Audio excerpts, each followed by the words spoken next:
হারিয়ে কিন্তু নদীতে পড়ে গেছে এবং নদীতে পড়ার পর থেকে কিন্তু পরিবহনটা নিখোঁজ রয়েছে এবং সেই সাথে এখানে ঘাটে ৩ নং ঘাটে কিন্তু হাজার হাজার মানুষ কিন্তু এখানে সমাবেত হয়েছে। আমি যদি একটু যেই জায়গাতে বাসটি পড়েছে সেই জায়গাটা যদি একটু দেখাতে চাই, আপনি তো দেখতে পাবেন এতে এখন পর্যন্ত যেটুকু আহ, এখন পর্যন্ত যেটুকু জানতে পেরেছি সেটুকু হচ্ছে যে এই স্থানটাতে মূলত বাসটা পড়েছে।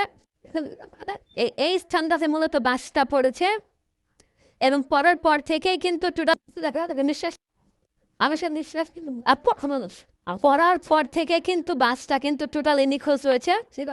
হ্যাঁ হ্যাঁ মানুষ কি বলতো বাসটা পড়েছে এবং বাসটা পড়ার পরে থেকে কিন্তু টোটাল বাসটা কিন্তু নিখোঁজ এবং আমি যতটুকু স্থানীয় যারা আছে তাদের কাছ থেকে জানতে পারছি যে বাসের মধ্যে যে প্রায় ৬০ জনের উপরে যাত্রী ছিল, যেহেতু ঈদের সময়ে এই ঘটনা ঘটেছে। আপনি দেখতে পাচ্ছেন এখানে হাজার হাজার মানুষ কিন্তু এবং এখন পর্যন্ত কিন্তু উদ্ধারকারী কোনো দল বিশেষ করে ডুবুরি বা ফায়ার সার্ভিস আসেনি।